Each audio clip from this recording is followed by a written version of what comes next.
Back here for another coach's show with head coach Shelley Klaes-Bawcombe of the women's lacrosse team at JMU. And Coach, you opened your season last weekend against a really good number 2 North Carolina team. But your team was really resilient in fighting from behind for most of the game. What are your biggest takeaways from the season opener? Well, I think you hit the nail on the head. You know, they show me that they're a coachable team, that they're a team that is able to make adaptations as the game goes on, and that they, didn't give up and really kind of came together as a team. We play that game for a reason. We want to be under pressure. We want to see how resilient we can be. We want to be able to step up to the challenge, and I was impressed with the fact that we were able to do it. Our goal is going to be able to find a way to do it quicker so that, maybe we're in that game in the first half or even, cleaning up that trash a little bit more in the beginning of the second half. So how quickly we respond is going to be where we take our thought process going forward, but, really pleased with the fact that they were able to really make a huge adjustment despite the pressure we were under. Obviously, you guys have practiced in some pretty tough conditions early on, but that didn't seem to affect your team early on in the game. You guys fell behind quickly, 1-0, but then you answer back. You guys took a lead for a little bit there, 2-1. What do you credit that to in the fact that your team showed that they can get off to a fast start against a high-octane offense that they face in UNC? Well, I think we finished our chances in the beginning of the game. And, I think that initially, they had no weight on their shoulders. They were just playing the game. And they show us when they play and they're free of thought. They're not worried about ramifications of their actions. They really know what it takes to produce a high level of a ball game. But then, we have a lot of inexperienced players out on that field, and I think they started to feel the weight of the game. They started to get a little bit more indecisive on the attacking end, and, we didn't take some risks that maybe were available that would have made the game a little bit easier. And then when we had good shot opportunities, we didn't finish those. So, I think that what you're seeing is an inexperienced offensive unit trying to come together as a team, and that's going to take some time. So we just have to be patient. We have to know that the systems that are in place are going to generate great shot opportunities, and we got to finish the chances we get and be patient to know that we can get something better if we don't like what we see in the moment.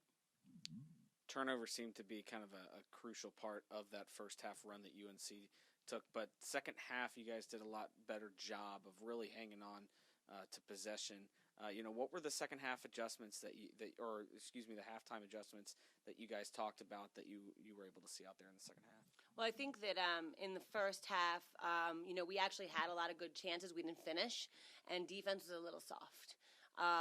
Giving up some transition goals, giving up some cutter goals, and a lot of their shots were 1v goalie, and they're gonna finish those chances. So at halftime, we really talked about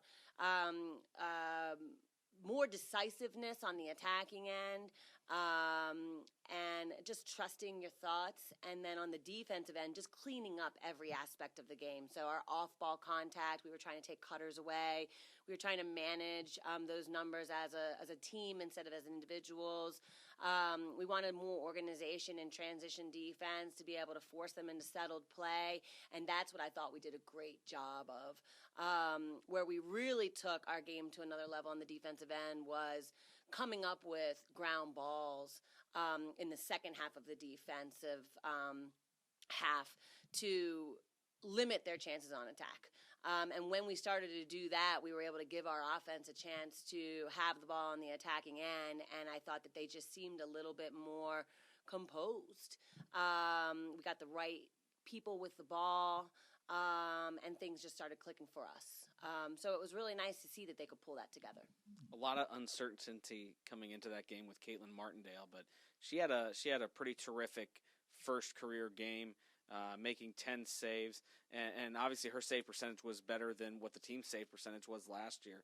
So she showed a lot of good things. Talk about her performance and what we can expect out of her in the future. I mean, I'm very proud of her. I think it's one thing to come out and practice every day and play with the consistency and the intensity, the quickness the decisiveness that she's been playing with, and that's what gave her that starting opportunity. We've got a great fight in the cage right now with 3 goalies on the roster.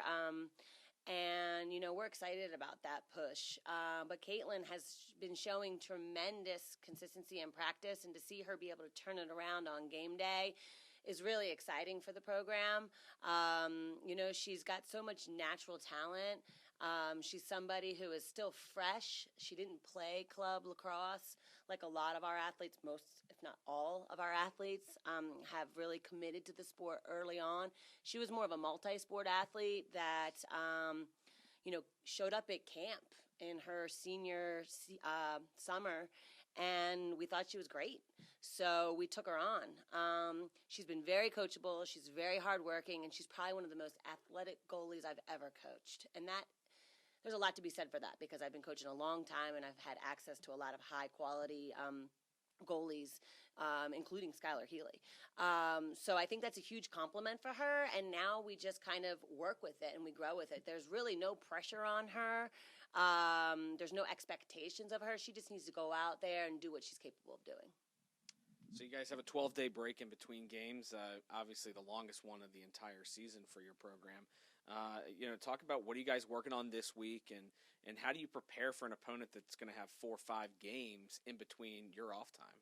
Well, we get to focus on us. While Tech is focusing on preparation for their next opponent, tweaking what they need to tweak, having a day here, a day there to get that done, we have a lot of time to just focus in on JMU, and I'm really excited about that. We've had some injuries in our offensive unit, didn't really get to play with a lot of our returning players all fall. A couple of hiccups in the beginning of our preseason where we didn't have access to them. So that game on Saturday was really the first look we've had at what this offensive unit could be, and this is going to give us a little bit of time to work with them and allow them to have the opportunity to get some kinks out like the defensive unit has had all year. So I'm really excited about this time. We can work on skill, we can work on decisions, we can work on rapport, we can work on solidifying competition within the program, to determine what kind of options we have coming off the bench for sparks like Kristen Godin was able to do for us in the UNC game. So I think it's important for us just to capitalize on this moment, recognize that it is abnormal, and take advantage of it. Virginia Tech, a team that you play pretty much every year, so you're used to seeing them. But what kind of team are they? It's your second straight ACC opponent, so obviously you got the high-level competition going early. Yeah, it's exciting. It is a matchup that we've had for a long time, but it's unique this year in the sense that our assistant coach, Emily Bossano's younger sister, just graduated from the Tech program. So I think that there's a little bit of emotion in the game because of that connected relationship, and I think it's just going to enhance the rivalry a little bit more because we have a personal take on it now. They're a great squad. They've got incredible athleticism and strength. And they're very explosive in the midfield. They're going to really test our ability to defend off ball, which was something that we struggled a little bit with the UNC first half. So I'm excited to see us clean up some of that teamwork on the backside while being able to still have an awareness to send help to the ball. So their ability to multitask is going to be huge. I think another thing that Tech does really well is draw controls. And so just winning loose ball possessions, using their size, speed, and strength to win possessions. So I think that's going to be a test to us come next Thursday. But, I'm excited. I look forward to the opportunity. Anytime we can get an in-state rivalry going on, we just drool over that here at JMU. So, I expect to see this team coming ready to go, and I expect to see us hunting Virginia Tech. Well, Coach, we certainly appreciate the time every week that you give us for your Coaches Show. And good luck with your preparation over the next week of focusing on JMU and then heading into Virginia Thank you for your help.